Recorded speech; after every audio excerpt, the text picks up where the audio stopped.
नमस्कार दोस्तों, फिर से स्वागत है एक नए वीडियो में। और आज के इस वीडियो में हमने रसायन विज्ञान का जो चैप्टर लिया है वो चैप्टर बहुत ही इंपॉर्टेंट है और उस चैप्टर से एक दो क्वेश्चन आपके एग्जाम में मिलते हैं जो कि आपके एग्जाम के पॉइंट ऑफ व्यू से जो कॉन्सेप्ट इंपॉर्टेंट है उन्हीं कॉन्सेप्ट का हमने कलेक्शन किया है। और हमारे वीडियो पे आप अगर क्विक अपनी तैयारी रिवाइज करना चाहते हैं तो आप प्लेलिस्ट में जाके अलग अलग सब्जेक्टों का प्लेलिस्ट है जिसमें इंपॉर्टेंट क्वेश्चनों का कलेक्शन किया गया है, तो उन्हें आप पढ़ सकते हैं और अपनी तैयारी को और मजबूत बना सकते हैं। तो चलिए इस वीडियो को शुरू करते हैं। आज का जो चैप्टर है वो है चैप्टर रसायन विज्ञान का विलयन। विलयन दो या दो से अधिक पदार्थों का समांगी मिश्रण होता है। इनमें अपेक्षाकृत कम मात्रा में मिले पदार्थ को विलेय तथा अधिक मात्रा में मिले पदार्थ को विलायक कहा जाता है।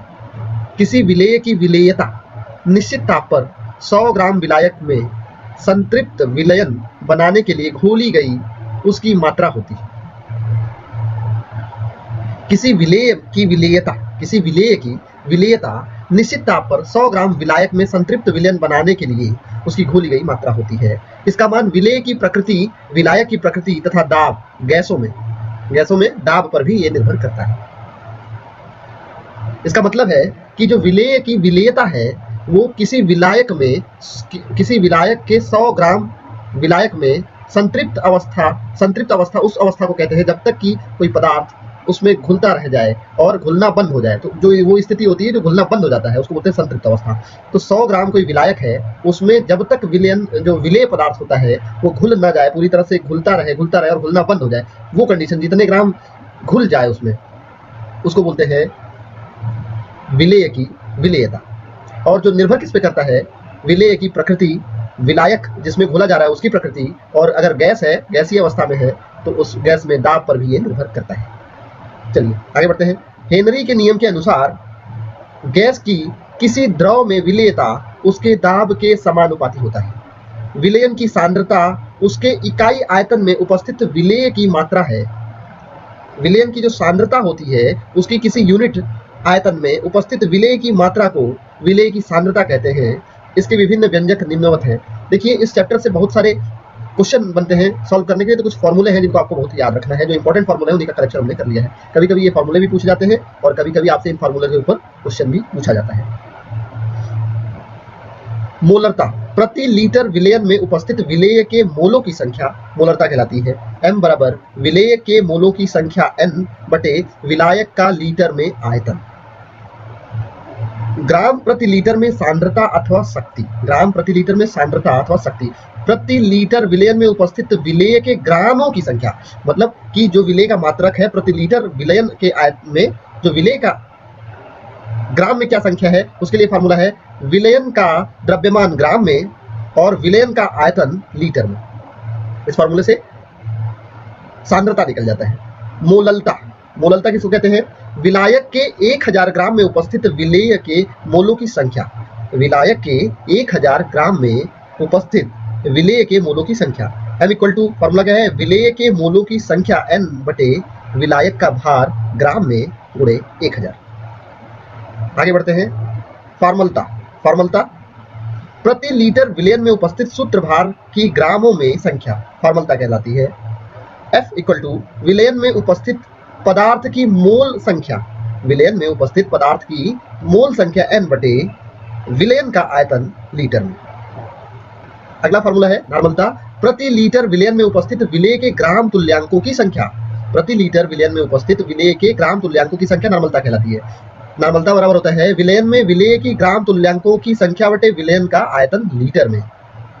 मोल प्रभाज अथवा मोल अंश x, विलेय का मोल प्रभाज बराबर विलेय की मोल संख्या n बटे विलेय की मोल संख्या n1 प्लस विलायक की मोल संख्या n2, तथा विलायक का मोल प्रभाज क्या होगा? यहाँ पे विलायक का मोल संख्या ऊपर हो जाएगा n2 बटे विलेय की मोल संख्या n1 प्लस विलायक की मोल संख्या n2। विलेय का मोल प्रभाज प्लस विलायक का मोल प्रभाज, दोनों मोल प्रभाज को जोड़ने पे इक्वल टू आता है 1। पदार्थ की मोल संख्या या मोलों की संख्या जो होती है उसका फॉर्मूला n इक्वल टू पदार्थ का द्रव्यमान बटे पदार्थ का अणुभार W/m। विलयन के अणु संख्या गुणधर्म केवल इसमें उपस्थित विलेय के कणों की संख्या पर निर्भर करते हैं, न कि इनकी प्रकृति पर।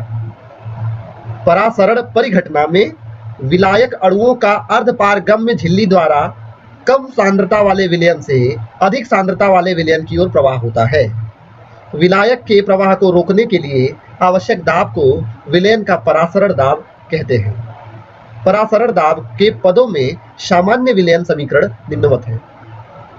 पाई v बराबर NST, जहां S बराबर विलयन स्थिरांक इक्वल टू 0.0821 लीटर वायुमंडल प्रति मोल प्रति डिग्री परम ताप। समपरासरी विलयन युग्म में विलयनों के परासरण दाब समान होते हैं। यदि किसी विलयन का परासरण दाब दूसरे से कम होता है तो उसे अल्प परासरी विलयन कहते हैं तथा अधिक परासरण दाब प्रदर्शित करने वाले विलयन को अति परासरी विलयन कहते हैं। किसी वाष्पशील विलायक में कोई अवाष्पशील विलेय घोलने पर उसका वाष्प दाब कम हो जाता है, जिसे वाष्प दाब का अवनमन कहते हैं। वाष्प दाब के अवनमन तथा शुद्ध विलायक के वाष्प दाब के अनुपात को वाष्प दाब का आपेक्षिक अवनमन कहते हैं। किसी वाष्पशील विलायक में अवाष्पशील विलेय घोलने पर क्वथनांक में हुई वृद्धि को क्वथनांक में उन्नयन कहते हैं तथा उसके हिमांक में हुई कमी को हिमांक में अवनमन कहते हैं। तो ये रहे अब तक के इंपॉर्टेंट कॉन्सेप्ट जो कि केमिस्ट्री के रसायन विज्ञान के विलयन चैप्टर से आपके एग्जाम में ज्यादातर पूछे जाते हैं। तो उम्मीद है आपको वीडियो अच्छा लगा होगा। अगर इस वीडियो में के कॉन्सेप्ट आपको याद रखने हैं तो इस वीडियो को 1 से 2 बार आप रिपीट कर सकते हैं, देख सकते हैं, उसके बाद आपको कॉन्सेप्ट क्लियर हो जाएंगे। वीडियो अच्छा लगा हो तो एक लाइक तो बनता है। हमारे चैनल को सब्सक्राइब नहीं किए हैं तो सब्सक्राइब कर लीजिए। मिलते हैं अगले वीडियोस में, तब तक के लिए नमस्कार, जय हिंद, जय भारत, वंदे मातरम।